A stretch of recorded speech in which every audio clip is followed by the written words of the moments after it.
എല്ലാ കൂട്ടുകാർക്കും സ്വാഗതം. നമ്മൾ ഇന്നിവിടെ ചർച്ച ചെയ്യുന്നത് 8ാം ക്ലാസ്സിലെ ആരോഗ്യ കായിക വിദ്യാഭ്യാസത്തിലെ 2ാമത്തെ യൂണിറ്റായ പ്രകടനം മികവ് എന്ന പാഠഭാഗത്തെക്കുറിച്ചാണ്. അതിൽ നമ്മൾ കായികക്ഷമത എന്താണെന്നും ആരോഗ്യ സംബന്ധമായ കായികക്ഷമതാ ഘടകങ്ങൾ ഏതൊക്കെയാണെന്നൊക്കെ നമ്മൾ പഠിച്ചു. പിന്നെ അതിൽ യോഗാസനം ചെയ്യുമ്പോൾ എന്തൊക്കെ കാര്യങ്ങൾ ശ്രദ്ധിക്കണം, ശിഥിലീകരണ വ്യായാമം ഏതൊക്കെയാണെന്നൊക്കെ നമ്മൾ പഠിച്ചു. യോഗാസനം ചെയ്യുമ്പോൾ എന്തൊക്കെ കാര്യങ്ങളാണ് നമ്മൾ ശ്രദ്ധിക്കേണ്ടത്? ഒന്നാമതായിട്ട് നമ്മൾ കട്ടിയുള്ള ഷീറ്റോ മാറ്റോ എന്തെങ്കിലും വിരിച്ചതിന് ശേഷം മാത്രമേ നമ്മൾ യോഗ ചെയ്യാൻ പാടുള്ളൂ. അതുപോലെ തന്നെ ഭക്ഷണം കഴിഞ്ഞതിന് ശേഷം ദഹന പ്രക്രിയ പൂർണ്ണമായതിനു ശേഷം മാത്രമേ യോഗ ചെയ്യാൻ പാടുള്ളൂ. അല്ലെങ്കിൽ ഭക്ഷണത്തിന് മുമ്പ് മാത്രമേ യോഗ ചെയ്യാൻ പാടുള്ളൂ. അതുപോലെ ശ്രദ്ധിക്കേണ്ട കാര്യമാണ്, അയവുള്ള വസ്ത്രം ധരിച്ചുകൊണ്ട് മാത്രമേ യോഗ ചെയ്യാൻ പാടുള്ളൂ. യോഗ ചെയ്യുന്നത് കൊണ്ടുള്ള നേട്ടങ്ങൾ എന്ന് പറയുന്നത് ശാരീരികവും മാനസികവുമായിട്ടുള്ള ഉന്മേഷം കിട്ടാനും ടെൻഷൻ കുറയാനും എല്ലാമാണ് നമ്മൾ യോഗ ചെയ്യുന്നത്. നല്ലൊരു ശരീരഘടന നിലനിർത്താനും നല്ല കരുത്തുള്ള ഒരു മനസ്സിൻ്റെ ഉടമയാവാനും എല്ലാം നമുക്ക് യോഗ ചെയ്യുന്നത് കൊണ്ട്, സ്ഥിരമായി യോഗ ചെയ്യുന്നത് കൊണ്ട് സാധിക്കും. യോഗ ചെയ്യുന്നതിന് മുമ്പ് നമ്മൾ ശിഥിലീകരണ വ്യായാമം ചെയ്യണം. എന്താണ് ശിഥിലീകരണ വ്യായാമം എന്ന് പറഞ്ഞാൽ? കേട്ടിട്ടുണ്ടോ നിങ്ങൾ? Warming up. എന്താണ് വാമിംഗ് അപ്പ് എന്ന് പറഞ്ഞാൽ? നമ്മൾ ഏതൊരു പ്രവർത്തനം ചെയ്യുമ്പോഴും ആ പ്രവർത്തനം ചെയ്യാൻ നമ്മുടെ ശരീരത്തെ സജ്ജമാക്കുന്നതിന് വേണ്ടിയിട്ടാണ് വാമിംഗ് അപ്പ് ചെയ്യുന്നത്. അതായത് സന്ധികൾക്ക് അയവും വഴക്കവും എല്ലാം ലഭിക്കുന്നതിന് വേണ്ടിയിട്ടാണ് നമ്മൾ വാമിംഗ് അപ്പ് ചെയ്യുന്നത്. എന്നാൽ മാത്രമേ നമ്മൾ മാക്സിമം നല്ല പെർഫോം ചെയ്യാൻ പറ്റുള്ളൂ. അപകടങ്ങൾ ഒഴിവാക്കാനും വേദന ഒഴിവാക്കാനെല്ലാം നമ്മൾ വാമിംഗ് അപ്പ് ചെയ്യേണ്ടത് ആവശ്യമാണ്. അപ്പം നമ്മൾക്ക് ആദ്യം ശിഥിലീകരണ വ്യായാമം ചെയ്യാം. ശിഥിലീകരണ വ്യായാമം എന്ന് പറഞ്ഞാൽ വാമിംഗ് അപ്പ്. ശിഥിലീകരണ വ്യായാമത്തിൽ നമുക്ക് ആദ്യം കാലിൻ്റെ എക്സസൈസ് ചെയ്യാം.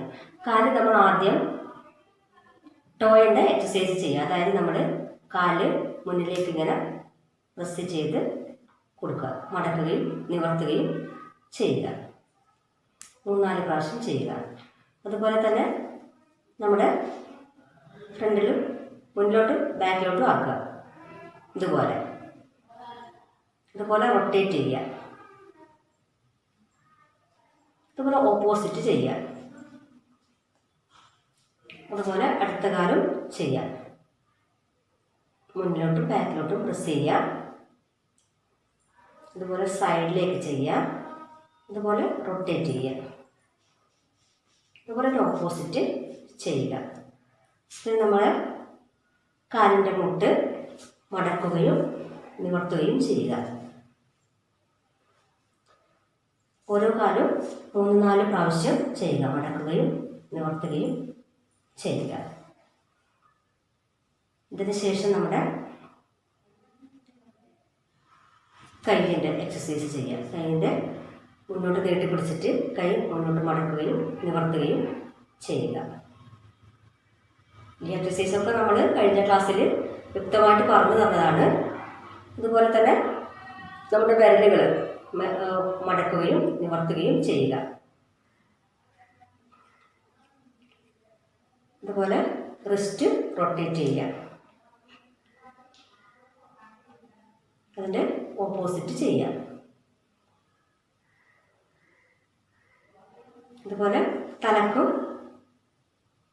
എക്സസൈസ് കൊടുക്കുക. ആദ്യം മുകളിലോട്ടും താഴോട്ടും കഴുത്ത് ചലിപ്പിക്കുക.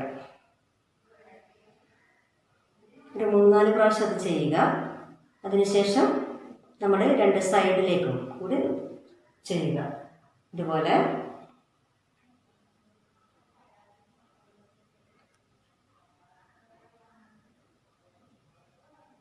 ചെയ്യുക. ശിഥിലീകരണ വ്യായാമം ചെയ്തതിന് ശേഷം നമുക്ക് അടുത്ത് ചെയ്യേണ്ടതാണ് യോഗാസനം. അതിലൊന്നാമത്തതാണ് പശ്ചിമോത്ഥാനാസനം. കാലുകൾ മുന്നിലോട്ട് നീട്ടി തട്ടിൽ നിവർത്തിയിരിക്കുക. അതിനുശേഷം നമ്മൾ ശ്വാസം എടുത്തുകൊണ്ട് കൈ വളരെ സാവധാനം മുകളിലേക്ക് ഉയർത്തുക. അതിനുശേഷം ശ്വാസം വിട്ടുകൊണ്ട് പതിയെ മുന്നോട്ട് ബെൻഡ് ചെയ്ത് കൈകൊണ്ട് കാലിൽ പിടിക്കുക. എന്നിട്ട് മാക്സിമം നമ്മുടെ നെറ്റി നീര് മുട്ടിക്കാൻ ശ്രമിക്കുക. അതിനുശേഷം ശ്വാസം എടുത്തുകൊണ്ട് വളരെ സാവധാനം നിവരുക. അതിനുശേഷം പൂർവ്വസ്ഥിതിയിലേക്ക് ശ്വാസം വിട്ടുകൊണ്ട് വരിക. കുറച്ച് സമയം റിലാക്സ് ചെയ്തിട്ട് ഇരിക്കുക.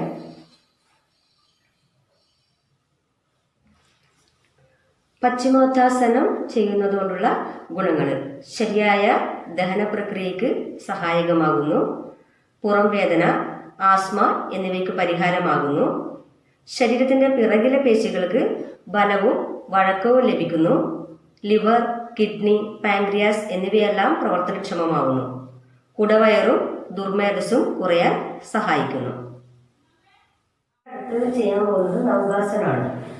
കാലുകൾ രണ്ടും അടുപ്പിച്ച് വെച്ചുകൊണ്ട് കൈകൾ ശരീരത്തിൽ ചേർത്ത് വെച്ചുകൊണ്ട് വളർന്ന് കിടക്കുക.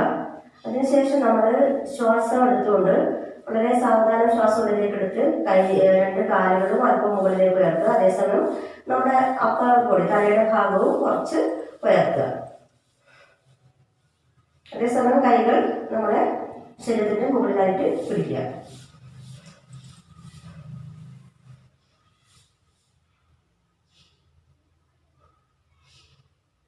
അതിനുശേഷം ശ്വാസം വിട്ടുകൊണ്ട് പതിയെ പൂർവ്വസ്ഥിതിയിലേക്ക് വരിക. കുറച്ചത് റിലാക്സ് ചെയ്ത് കിടക്കുക. നൗകാസനം ചെയ്യുന്നത് കൊണ്ടുള്ള ഗുണങ്ങൾ എന്തൊക്കെയാണെന്ന് നോക്കാം. ഉദരപേശികളുടെ ഫലം വർദ്ധിക്കുന്നു, കാലിലെയും ഉദരഭാഗത്തെ പേശികളുടെയും അയവ് വർദ്ധിക്കുന്നു, ശ്വസനേന്ദ്രിയങ്ങൾക്ക് വികാസം ലഭിക്കുന്നു, സ്പൈനൽ നെർവ്സ് ശക്തമാകുന്നു. നമ്മൾ അടുത്ത് ചെയ്യാൻ പോകുന്നത് പവനമുക്താസനാണ്. കാലുകൾ നിവർത്തി കൈകൾ ശരീരത്തോട് ചേർത്ത് വളർന്ന് കിടക്കുക. അതിനുശേഷം നമ്മുടെ ഒരു കാല് മടക്കിയിട്ട് നമ്മുടെ ജസ്റ്റ് നേരെ കൊണ്ടുവരിക. കൈകൾ രണ്ട് കൈകൊണ്ടും ചേർത്ത് പിടിക്കുക. അതിനുശേഷം നമ്മുടെ തല ഉയർത്തിയിട്ട് നമ്മുടെ നെറ്റി കാൽമുട്ടിന് മുട്ടിക്കാൻ ശ്രമിക്കുക. ഈ അവസരത്തിൽ നമ്മുടെ നിവർത്തി വെച്ച കാല് ഉയരാനോ മടങ്ങാനോ പാടില്ല. അതിനുശേഷം സാവധാന പൂർവ്വസ്ഥിതിയിലേക്ക് വരിക. അതിനുശേഷം അടുത്ത കാലം അതുപോലെ ചെയ്യാം. മടക്കിയിട്ട് ചെസ്റ്റിന്റെ ലെവലിൽ കൊണ്ടുവരിക. കൈകൾ കൊണ്ട് ചേർത്ത് പിടിക്കുക. തല ഉയർത്തിയിട്ട് നമ്മുടെ നെറ്റി കാൽമുട്ടിന് മുട്ടിക്കാൻ ശ്രമിക്കുക. അതിനുശേഷം പൂർവ്വസ്ഥിതിയിലേക്ക് വരിക. ഇങ്ങനെ ചെയ്യുമ്പോൾ എന്തെങ്കിലും ബുദ്ധിമുട്ട് തോന്നുകയാണെങ്കിൽ അവിടെ വെച്ച് നിർത്തുകയും ശരീരം റിലാക്സ് ആയിട്ട് കൊണ്ടുവരികയും വേണം. അർദ്ധ പവനമുക്താസനം ചെയ്യുന്നത് കൊണ്ടുള്ള ഗുണങ്ങൾ: കാലിലെ പേശികളുടെ അയവും ദൃഢതയും വർദ്ധിക്കുന്നു, ഉദരപേശികളുടെ ദൃഢത വർദ്ധിക്കുന്നു, ദഹന വ്യവസ്ഥയുടെ കാര്യക്ഷമമായ പ്രവർത്തനങ്ങൾക്ക് സഹായിക്കുന്നു, വയറിലെ കൊഴുപ്പ് കുറയ്ക്കുന്നു, അസിഡിറ്റി, ഹൃദ്രോഗം, നടുവേദന ഉള്ളവർക്കും പ്രയോജനം ചെയ്യും, പുറംവേദന, കാൽമുട്ട് വേദന എന്നിവ ഉള്ളവർ ഈ ആസനം ചെയ്യുവാൻ പാടില്ല. നമ്മൾ ചെയ്യാൻ പോകുന്നത് മകരാസനമാണ്. മകരാസനം ചെയ്യാൻ വേണ്ടിയിട്ട് നമ്മൾ കമിഴ്ന്ന് കിടക്കുക. അതിനുശേഷം നമ്മുടെ കാലുകൾ രണ്ടും രണ്ട് സൈഡിലേക്ക് അകത്തി വെക്കുക. അതിനുശേഷം നമ്മുടെ കൈ മുന്നിലേക്ക് മടക്കി വെച്ചിട്ട് നമ്മുടെ തല അതിൻ്റെ മുകളിലേക്ക് വെച്ചിട്ട് റിലാക്സ് ആയിട്ട് കിടക്കുക. മകരാസനം ഉപയോഗിക്കുന്നത് നമ്മുടെ ശരീരം റിലാക്സ് ആകാൻ വേണ്ടിയിട്ടാണ് ഉപയോഗിക്കുന്നത്. അതായത് യോഗാസനം ചെയ്തിട്ട് നമ്മുടെ ശരീരം ടയേർഡ് ആകുമ്പോൾ ക്ഷീണിക്കുമ്പോൾ നമ്മൾ റിലാക്സിന് വേണ്ടിയിട്ടാണ് മകരാസനം ചെയ്യുന്നത്. മകരാസനം ചെയ്യുന്നത് കൊണ്ടുള്ള ഗുണങ്ങൾ: ഇത് ഒരു വിശ്രമാവസ്ഥയിലുള്ള ആസനമാണ്. ദഹന വ്യവസ്ഥ കാര്യക്ഷമമാക്കുന്നു, നടുവേദന ശമിപ്പിച്ച് നട്ടെല്ലിന് ബലം നൽകുന്നു, ഉയർന്ന രക്തസമ്മർദ്ദം, മാനസിക പിരിമുറുക്കം, ഉറക്കമില്ലായ്മ എന്നിവയിൽ നിന്ന് വിമുക്തമാക്കുന്നതിനും സഹായിക്കുന്നു.